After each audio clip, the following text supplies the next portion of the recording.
No sé cuántos días llevo aquí.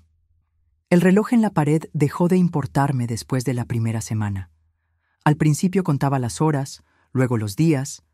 Ahora solo cuento las veces que alguien entra por esa puerta blanca con el sonido metálico de las bisagras, esperando ver una cara conocida. Pero nunca es ella. Estoy en la cama 3 del ala geriátrica del Hospital General de Puebla. Comparto la habitación con una señora que duerme casi todo el día. No habla, no se mueve mucho y a veces llora en silencio.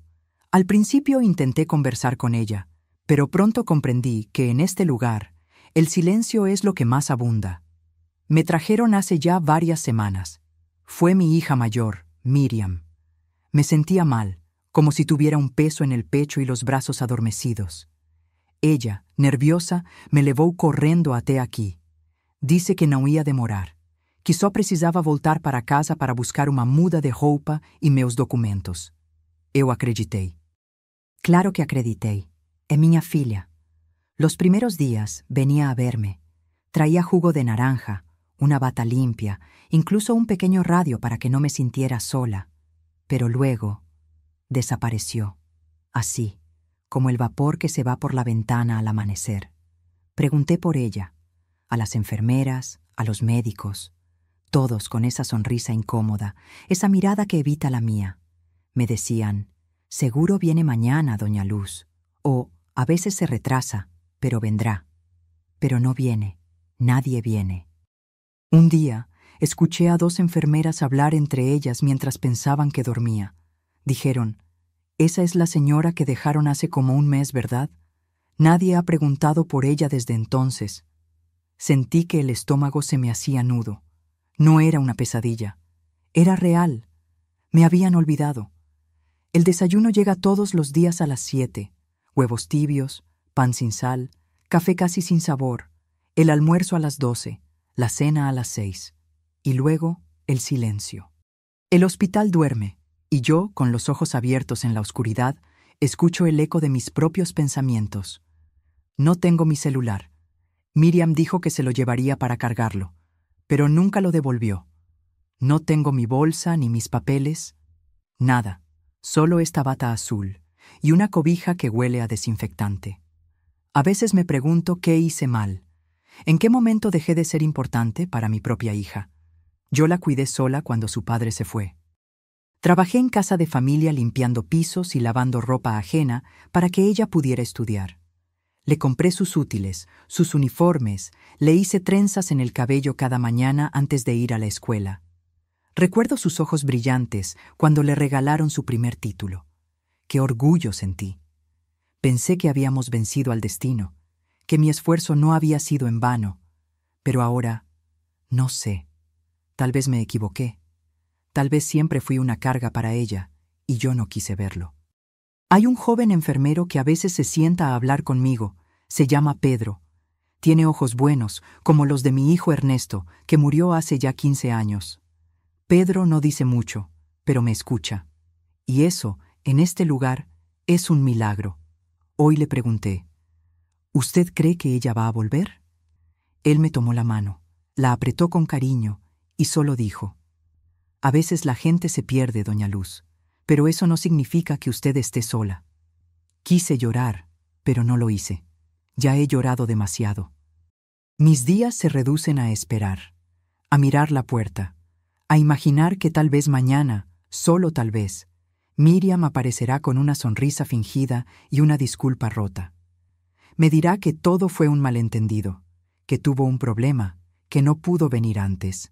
Y yo la perdonaré, porque así somos las madres.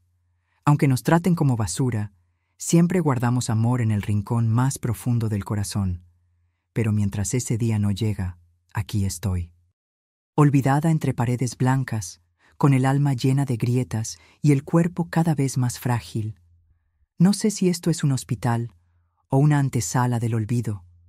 Cuando una está aquí, sin más compañía que sus pensamientos, los recuerdos empiezan a visitar como viejos amigos. A veces son amables, otras veces no tanto.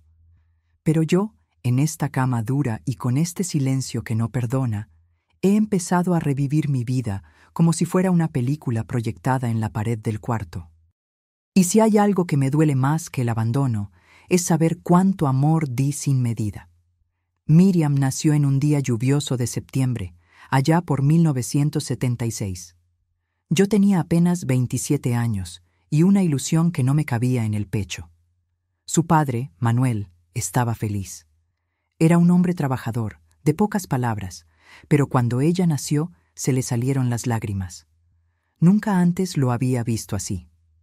Vivíamos en una casa pequeña en San Martín Texmelucan, una sala, una recámara y una cocina que también servía de comedor.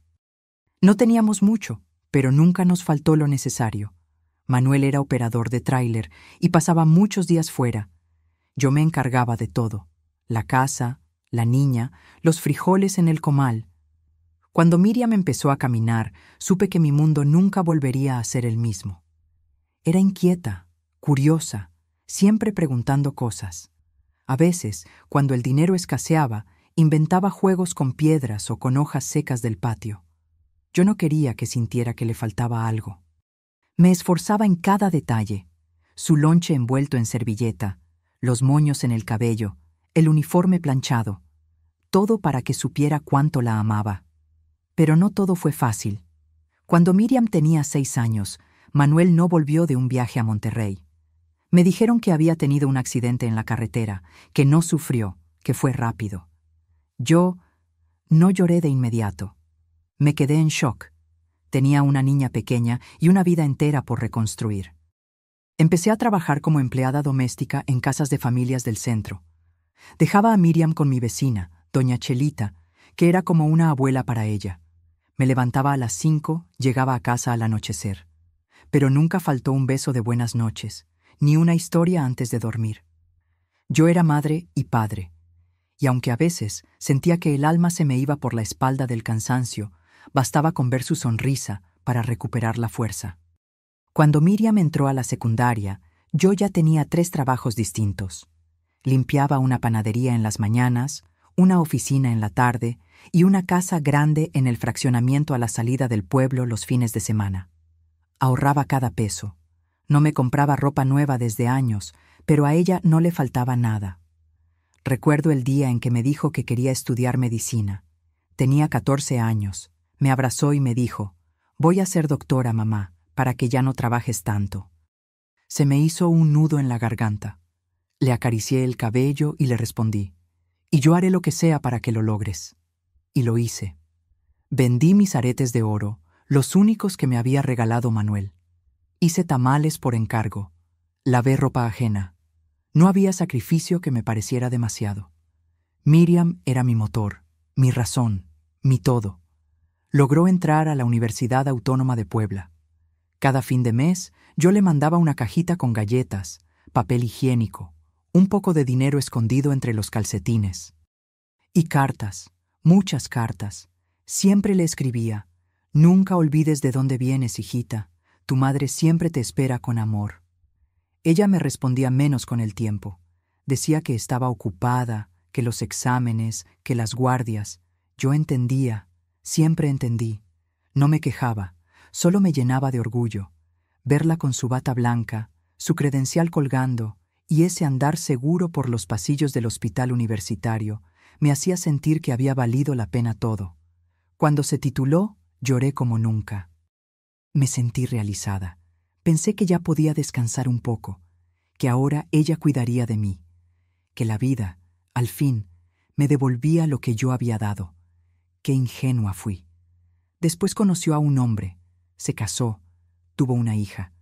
Su vida se llenó de responsabilidades, de cosas más importantes. Aún así, me llamaba los domingos, me visitaba en Navidad, traía regalos, me abrazaba, me decía: «Mamá, no sé qué haría sin ti».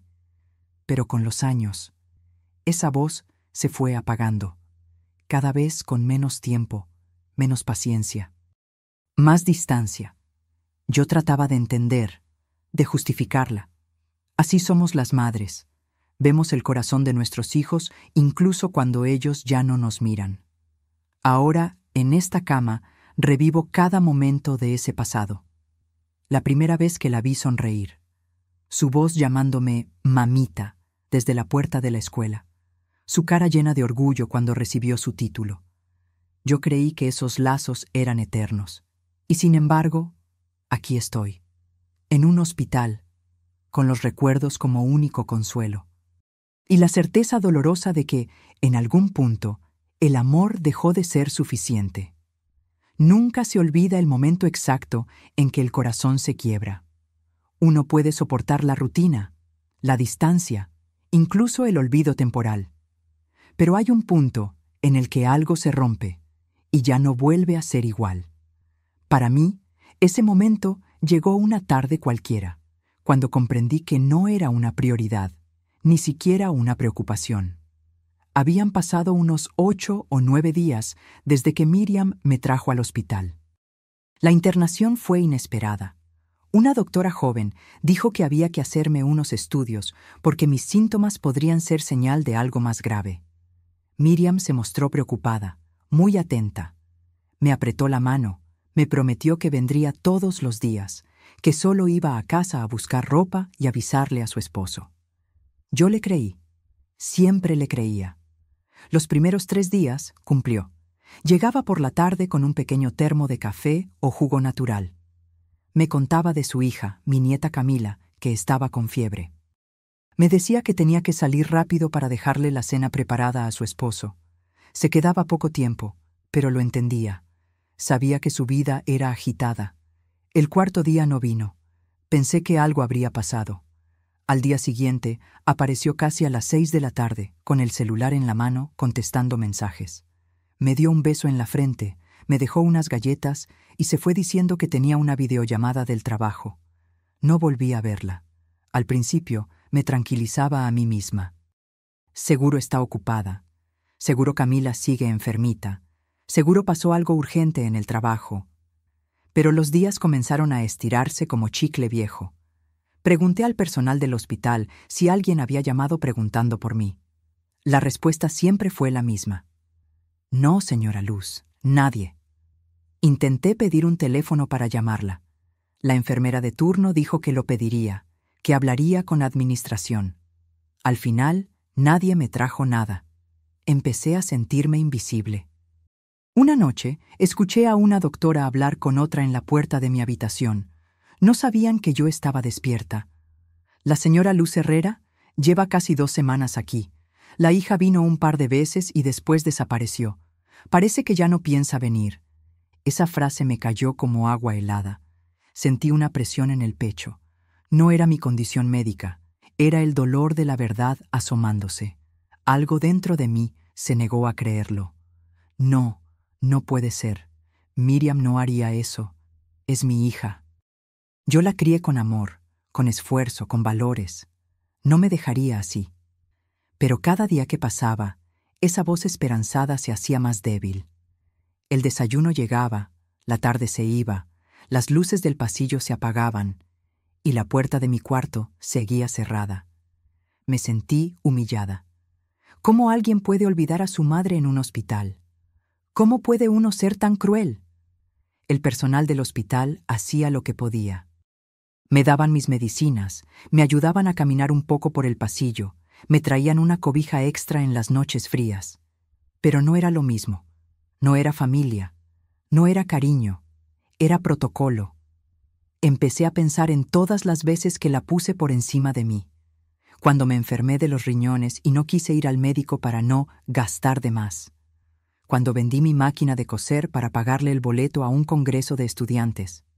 Cuando dejé de ir a las reuniones con mis amigas para cuidar a su hija recién nacida mientras ella trabajaba. Y ahora estaba sola, en un hospital, como si ya no importara, como si yo fuera un objeto viejo del que se deshicieron sin mirar atrás. Una tarde, Pedro, el joven enfermero que ya empezaba a ser mi único consuelo, me encontró llorando en silencio. Me senté en la cama, con la vista baja, las manos temblorosas. ¿Quiere hablar, doña Luz?, me preguntó con esa voz suave que me recordaba tanto a Ernesto. No entiendo, le dije. ¿En qué momento dejé de ser su mamá y me convertí en una molestia? Pedro no respondió. Solo se sentó a mi lado y me dio un pañuelo de papel. Me acarició el hombro como si fuera su abuela, y yo lloré como no lloraba desde que murió Manuel. Fue ahí cuando supe que algo en mi interior se rompía. Porque cuando una madre comienza a dudar del amor de su hijo, es que algo muy profundo ha sido traicionado. Y lo peor era que ni siquiera tenía cómo reclamar, cómo preguntar, cómo entender. Estaba aislada, sin mi celular, sin mis documentos, sin un número que marcar. Estaba en manos de la esperanza, y esa esperanza comenzaba a escurrirse como agua entre los dedos. Hay momentos en los que la mente se aferra con fuerza a una idea, aunque el corazón ya sepa la verdad. Así me sentía yo en esos días, dividida entre lo que intuía y lo que me negaba a aceptar. La ausencia de Miriam era tan evidente como el vacío que me dejaba en el alma, pero cada parte de mi ser se resistía a creer que mi propia hija me hubiera abandonado. Al despertar cada mañana, lo primero que hacía era mirar la puerta. Cada paso en el pasillo me llenaba de expectativa. Cuando la enfermera entraba con el desayuno, yo me esforzaba por sonreír, esperando que detrás de ella apareciera Miriam con su bolso grande y su olor a perfume floral. Pero no, siempre era solo la enfermera. Seguramente tuvo guardia nocturna, me decía a mí misma. Tal vez está con Camila, la niña es pequeña, seguro no quiere preocuparla. Y así inventaba excusas, una tras otra. La mente humana tiene una capacidad increíble para crear consuelo, incluso a costa de la lógica. Intenté convencerme de que se trataba de un error, que tal vez no le habían permitido entrar, que quizá algo le impidió comunicarse. Empecé a repetir frases en mi cabeza como mantras. Ella me ama. No haría algo así. Debe estar sufriendo también. Seguro está buscando una solución. Algunos días me enojaba. Me imaginaba diciéndole todo. ¿Cómo pudiste dejarme aquí, Miriam? Yo no soy un mueble viejo. Pero al minuto siguiente me arrepentía, la defendía. Quizás está enferma, quizás está deprimida, quizás. Cada quizás era un ladrillo más en la muralla que intentaba levantar para no enfrentar la posibilidad más dolorosa. Una tarde le pedí a Pedro que me ayudara a escribirle una carta. Le dicté con el alma encogida, sin saber si ella la recibiría, pero con la necesidad de hablarle. Le dije que la extrañaba, que la necesitaba, que no me importaba si estaba ocupada, solo quería oír su voz, saber que estaba bien. Pedro me prometió que trataría de encontrar una forma de hacerla llegar. No sé si lo logró. Nunca recibí respuesta. Las noches eran las peores. Cuando todo estaba en silencio, cuando el hospital se convertía en una cueva de sombras, yo cerraba los ojos e imaginaba su voz. Recordaba cuando me llamaba mamita al regresar de la escuela, cómo corría hacia mí con sus trenzas volando y sus ojos llenos de alegría. Recordaba nuestras tardes en la cocina, haciendo empanadas de piña, riéndonos de cualquier tontería. A veces me sorprendía hablándole en voz alta, como si estuviera frente a mí. Miriam, hijita, dime que todo esto es un malentendido. Dime que mañana vendrás a buscarme. Y luego, el silencio más duro, el silencio que no responde. Hubo un día en que me sentí tan débil que pensé en rendirme, en cerrar los ojos y dejar que la vida me llevara sin resistencia. Pero Pedro me encontró llorando, y sin decir una palabra, me trajo un pequeño ramo de flores silvestres que había recogido del jardín del hospital. Para que no se olvide de que aún hay belleza en este mundo, doña Luz, me dijo. Y entonces, algo dentro de mí se aferró a ese gesto, a esa pequeña muestra de humanidad. Volví a convencerme de que Miriam vendría, que no todo estaba perdido, que aún había tiempo. Pero con cada día que pasaba, esa fe se volvía más frágil, más delgada, como una cuerda gastada por los años.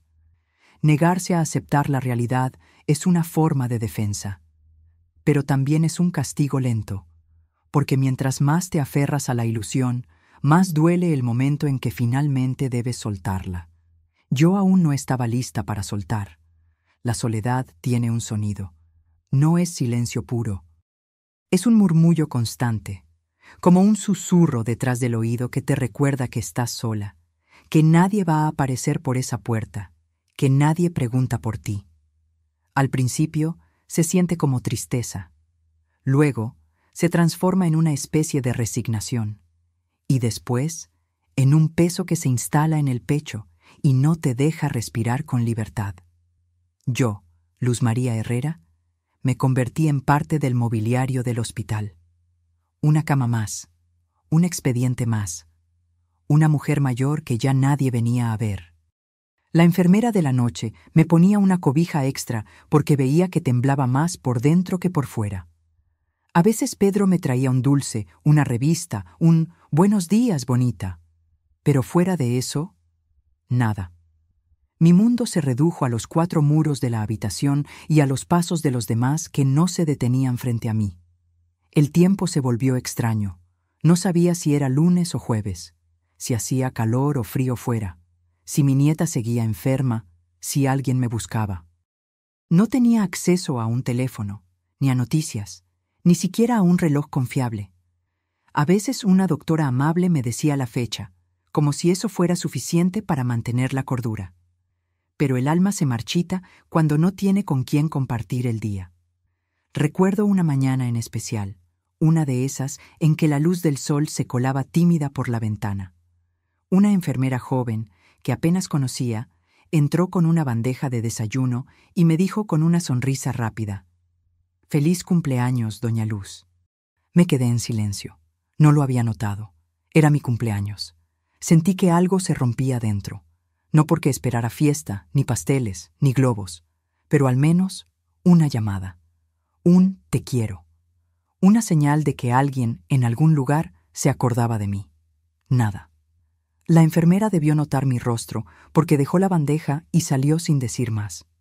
Me quedé sentada mirando el plato. Un pan seco, una taza de café tibio y unos huevos revueltos sin sal. Fue el desayuno más amargo de mi vida. Lloré en silencio. Lloré tanto que me dolió el pecho. Me abracé a mí misma como lo hacía con Miriam cuando era niña, cuando tenía fiebre o pesadillas. Me repetía en voz baja: «Todo está bien, mamita, todo está bien». Pero no lo estaba. Empecé a hablar sola. Me sorprendía murmurando recuerdos, recetas, consejos que le daba a mi hija cuando era joven. Me descubrí buscando la voz de mi esposo muerto en los sonidos del hospital, o esperando que Ernesto, mi hijo perdido, entrara por la puerta con su sonrisa grande. La mente, cuando se siente olvidada, empieza a construir sus propios mundos. El dolor físico no se comparaba con el del alma. Mis piernas se debilitaban, mi espalda dolía de tanto estar en la misma posición. Pero el vacío de sentir que ya no eres parte de nadie, eso no lo cura ningún medicamento. Escuchaba a los demás pacientes recibir visitas, flores, chocolates, nietos haciendo ruidos por los pasillos. Escuchaba risas. Yo solo escuchaba mi respiración. A veces me levantaba, caminaba con esfuerzo hasta el baño, solo para ver mi rostro en el espejo y recordar que seguía aquí, que no era un fantasma. Pedro seguía viniendo, siempre con su sonrisa tímida, con algún detalle, una servilleta doblada como pajarito, un poema escrito en una hoja de libreta. Me decía que no me preocupara, que mi familia quizás estaba pasando por algo, pero yo ya no sabía si quería seguir inventando excusas para ellos. Me preguntaba si había hecho algo mal. ¿Fui demasiado exigente? ¿Demasiado dependiente? ¿No les di suficiente libertad? Pero en el fondo sabía que no. Yo amé. Amé como solo una madre sabe amar, con entrega, con sacrificio, con fe ciega. La soledad me obligó a recordar hasta lo que había querido olvidar. Las veces que Miriam se molestaba por cosas pequeñas, cuando me pedía espacio, cuando decía que no tenía tiempo para pasar a verme. Las señales estaban ahí. Yo solo no quise verlas. Una noche, mientras la lluvia golpeaba el techo del hospital, me senté al borde de la cama y recé. No pedí que Miriam viniera, solo pedí paz. Pedí que Dios me diera fuerza para aceptar la realidad, para perdonar, aunque doliera, para no convertirme en una mujer amargada, ni en una sombra, porque aunque me hubieran dejado como si fuera basura, yo sabía lo que valía, y eso, al menos eso, no podían quitármelo. Después de tantas noches sin sueño, de tantos amaneceres sin propósito, uno deja de esperar milagros. Pero a veces, la vida es caprichosa, y justo cuando el alma parece a punto de rendirse, aparece una chispa, pequeña, tenue, pero suficiente para encender de nuevo el corazón. Ese rayo de esperanza llegó de la forma más inesperada. Una conversación sencilla con Pedro, mi enfermero fiel, un muchacho que parecía enviado por el cielo. Aquella tarde, mientras me ayudaba a acomodar las almohadas, notó que mi ánimo estaba más decaído de lo habitual. Me preguntó si quería salir al pequeño jardín del hospital. Hacía semanas que no veía el sol directamente. Acepté. Me colocó una mantita sobre los hombros, empujó mi silla de ruedas con cuidado y me llevó al patio. El aire fresco me acarició el rostro como un abrazo olvidado. Cerré los ojos por un momento y respiré profundo. Sentí la tierra viva, los pájaros lejanos, el murmullo de las hojas. Era poco, pero era algo. Pedro se sentó a mi lado en una banca. Tenía un celular en la mano y me miró con cierta timidez antes de hablar. «Doña Luz, ¿quiere que intentemos buscar a su familia? Aunque sea por redes sociales. Quizás podamos encontrar a su nieta o a algún otro pariente». Al principio, dudé. Una parte de mí no quería volver a ser rechazada, ni revivir el dolor. Pero otra parte, esa parte que aún guardaba la imagen de Camila, con sus trenzas y sus ojitos brillantes, dijo que sí. Le di los pocos datos que recordaba. El nombre completo de Miriam, el de Camila, la colonia donde vivían, el nombre del hospital donde Miriam trabajaba. Pedro tomó nota con cuidado. Me prometió que haría lo posible. Durante los días siguientes me sentí distinta. No mejor, pero sí despierta. Como si esa decisión me hubiese devuelto un poco de control sobre mi vida. Todas las mañanas preguntaba si Pedro había encontrado algo, y aunque al principio la respuesta era «aún no», yo sentía que no estaba totalmente olvidada. Una tarde llegó al cuarto con una sonrisa que no pudo esconder. «Creo que encontré algo, doña Luz». Sacó su celular y me mostró una cuenta de Facebook. «¿Esta joven es su nieta?» Miré la foto. Una chica de unos 16 años, cabello largo, sonrisa dulce, pero con los mismos ojos de Miriam. Mi corazón dio un brinco. «Sí, esa es Camila», dije con la voz quebrada. «¿Cómo está? ¿Dónde vive?» Pedro explicó que la chica tenía actividad reciente en redes y que vivía ahora en Querétaro, según su perfil. Miriam, en cambio, no aparecía por ningún lado, ni fotos nuevas, ni publicaciones, como si hubiera desaparecido. Pedro intentó mandar un mensaje. Le escribió con cuidado. «Hola, Camila. Me llamo Pedro y trabajo en el hospital donde estuvo internada tu abuela, Luz María Herrera. Ella quiere saber de ti». «Está bien, pero te extraña mucho. Por favor, contáctanos». Durante días no hubo respuesta. Yo me ilusionaba y me contenía a la vez. No quería otra decepción, pero entonces, una mañana, mientras desayunaba en silencio, Pedro irrumpió en la habitación con el celular en alto.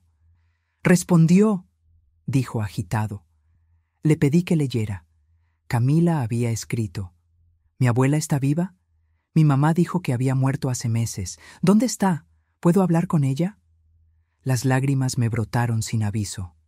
Le pedí a Pedro que le respondiera que sí, que estaba viva, que nunca dejé de pensar en ella, que la amaba con toda mi alma. Y así empezamos a intercambiar mensajes. Camila me escribió por horas, me preguntó todo, lloró, se enojó. Me contó que su madre se había mudado sin dar muchas explicaciones, que evitaba hablar de mí, que ella misma había sentido algo raro desde hace tiempo. Su padre, que había sido mi yerno, seguía en Puebla, y al enterarse de la verdad, también quiso hablar conmigo. Dijo que vendría a verme, que ya estaban buscando la manera de sacarme del hospital y llevarme a vivir con ellos. Era como si un manto de oscuridad comenzara a levantarse. Por primera vez en meses, dormí en paz. Ya no era una sombra.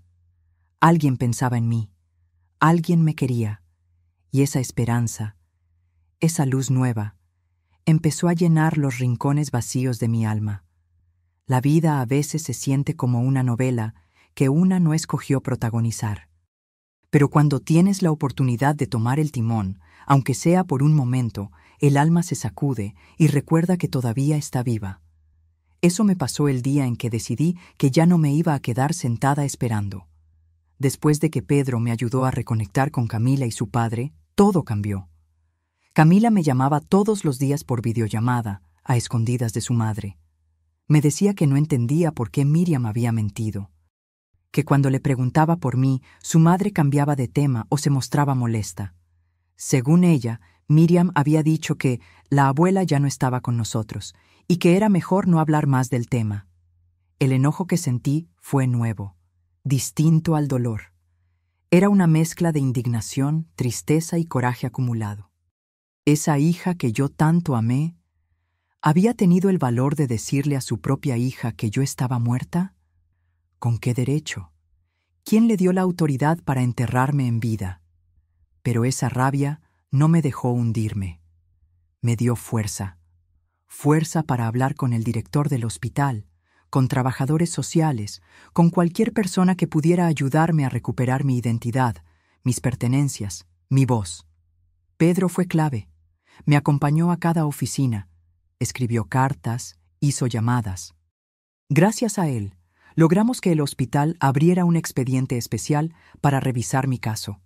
Constataron que no había contacto con ningún familiar desde hacía meses. Lo que hizo Miriam no solo fue cruel, fue ilegal. Uno de los días más intensos fue cuando recibimos la noticia de que Miriam había dejado una dirección falsa en el formulario de admisión. Nadie la encontraba.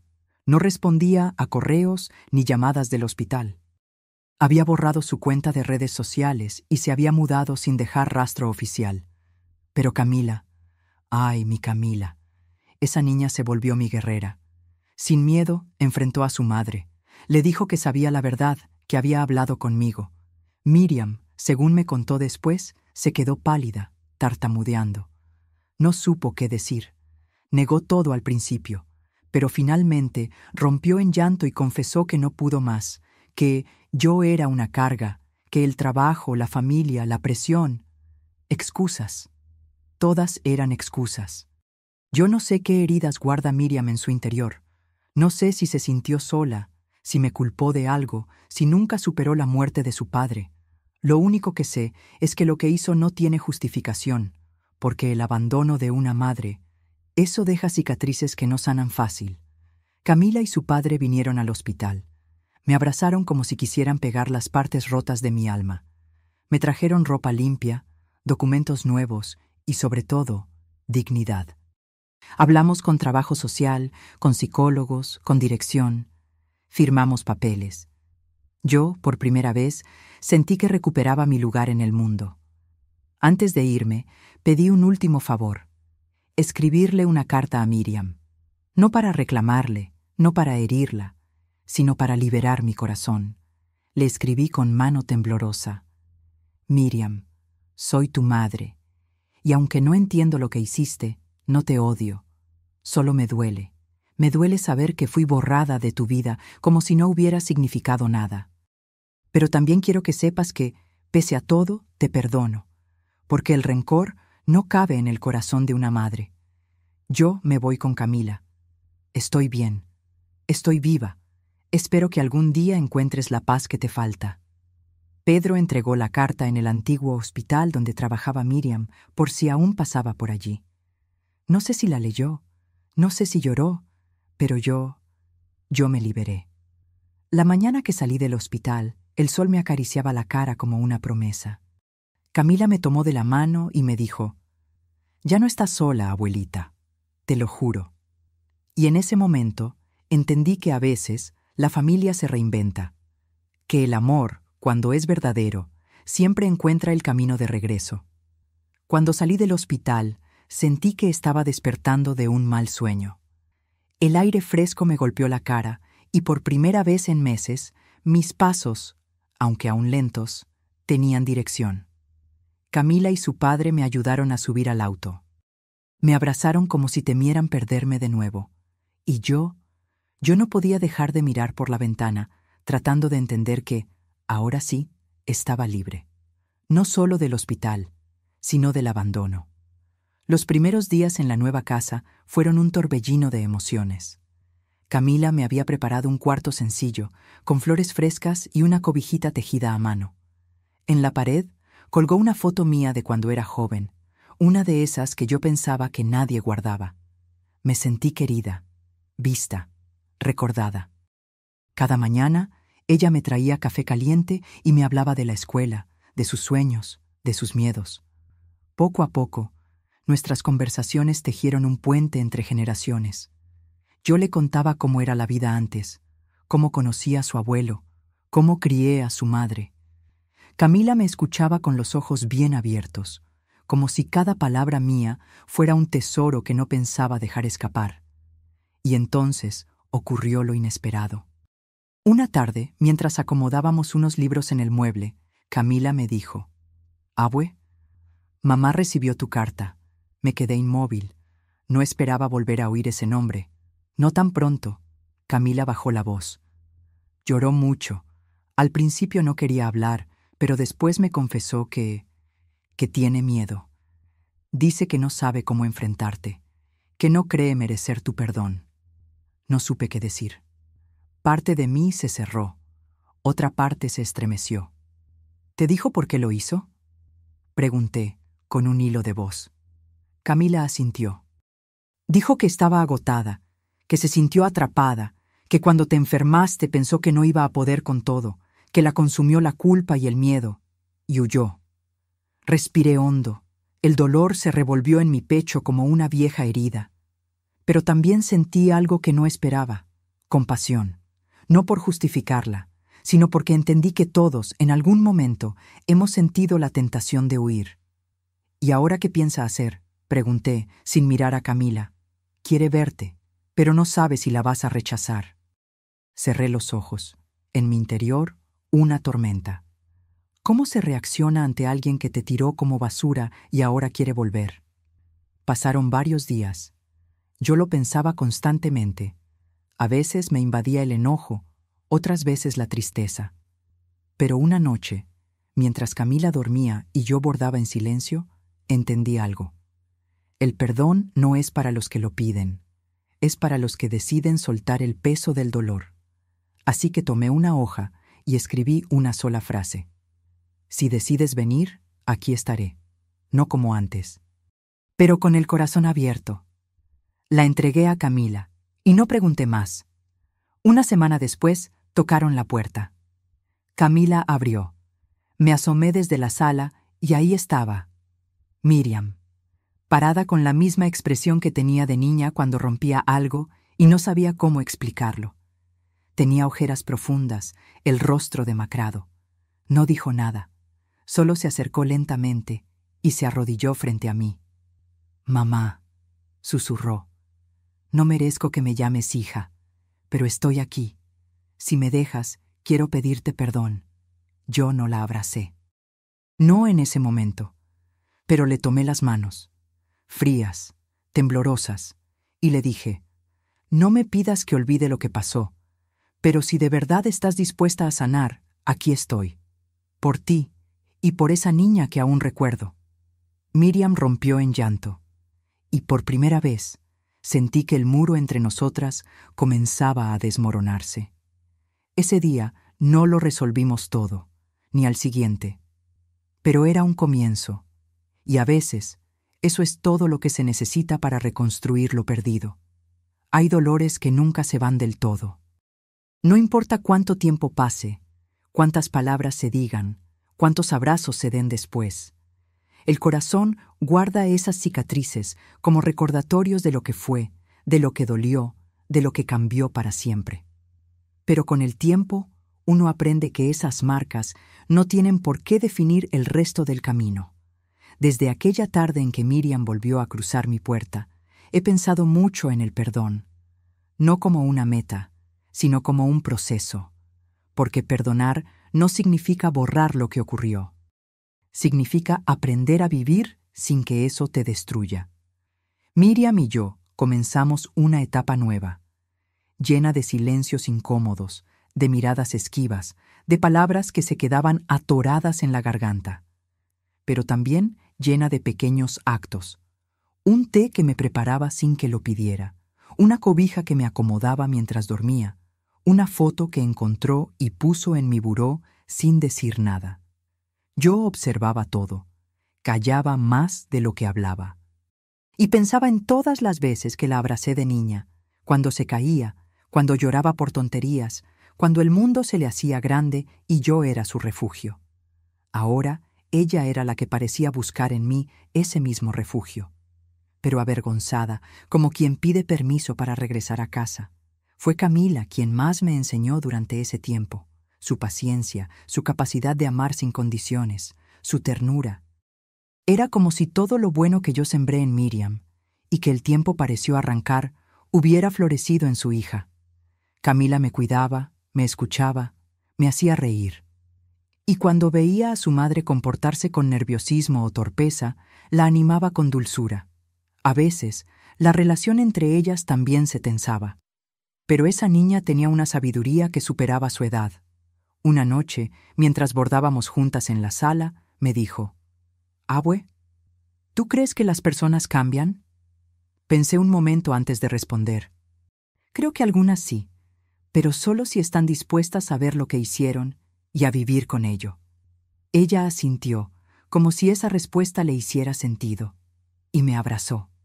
Fue en ese abrazo donde entendí que, pese a todo lo vivido, yo había ganado algo inmenso, la certeza de que no estaba sola, que lo que di con amor no se había perdido, que, de alguna manera, había regresado a mí, transformado en una nueva forma de amor. Con el tiempo, Miriam empezó a abrirse más. Me contó que se sintió desbordada, que su esposo la dejó poco después de que me internaron, que tenía miedo de perder su trabajo, de quedarse sola. Me dijo que al principio pensaba volver, pero cada día que pasaba sin hacerlo la llenaba de más vergüenza, y prefirió inventar mi muerte a enfrentar su error. Yo no la consolé. No le dije que todo estaba bien, solo la escuché, porque a veces eso es lo que más se necesita, ser escuchado sin juicio. Y así, poco a poco, nuestra relación empezó a reconstruirse. No con promesas ni grandes gestos, sino con tiempo, con presencia, con pequeñas decisiones cotidianas que decían: «Aquí estoy, y quiero hacer las cosas mejor». Aprendí que incluso cuando uno es arrojado al abandono, no pierde su valor. Aprendí que el amor no siempre regresa de donde lo sembraste, pero regresa, y que las segundas oportunidades, aunque difíciles, pueden ser una bendición si se saben recibir. Yo, Luz María Herrera, estuve olvidada en un hospital como si fuera basura, pero salí de ahí con la frente en alto, con el corazón herido, sí, pero también lleno de esperanza, porque la vida, incluso en sus momentos más crueles, siempre deja abierta una puerta para la redención. A veces me siento en el porche de la casa, envuelta en una manta, viendo cómo el sol se esconde detrás de los cerros. Camila suele sentarse a mi lado, con una taza de té o un libro, y en esos momentos el mundo parece calmo, como si nada malo hubiera pasado, como si el dolor del pasado solo fuera una sombra que ya no alcanza a tocarnos. Pero yo sé la verdad. Sé que las heridas no desaparecen. Aprendí a convivir con ellas, como quien convive con una cicatriz en la piel. Me recuerdan lo que viví, lo que perdí, pero también lo que logré recuperar. No volví a ser la misma mujer que entró a ese hospital esperando una revisión de rutina. Aquella mujer confiaba ciegamente, esperaba sin condiciones, se entregaba sin medida. La que salió más sabia, más cautelosa, pero también más fuerte. Porque sobrevivir al abandono de un hijo no te destruye si encuentras una razón para seguir viviendo. Camila fue esa razón. Gracias a ella, supe que el amor que uno da no siempre regresa en línea recta. A veces da vueltas, se pierde, se transforma, pero vuelve, y cuando vuelve, lo hace más puro, más maduro. Ella me devolvió las ganas de levantarme, de hablar, de sonreír. Me enseñó que una nueva generación puede sanar lo que otra rompió. Y Miriam, bueno, con ella estamos en ese camino largo y lento de reconstrucción. No la idealizo, ya no. La veo como lo que es, una mujer con miedo, con errores, con culpas, pero también con el valor de volver, de pedir perdón, de intentar reparar. No sé si algún día volveremos a ser como antes. Quizás no, pero al menos ahora, cuando viene a casa, me mira a los ojos, me escucha, me trae flores sin razón. Y eso también es una forma de amar.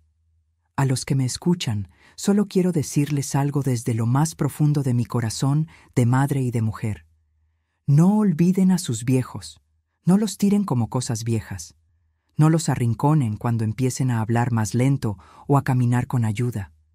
Porque un día ustedes también llegarán a este punto y sabrán que lo único que realmente importa no es el dinero, ni el éxito, ni las prisas. Lo único que queda es el amor que dimos y el amor que aún podemos recibir.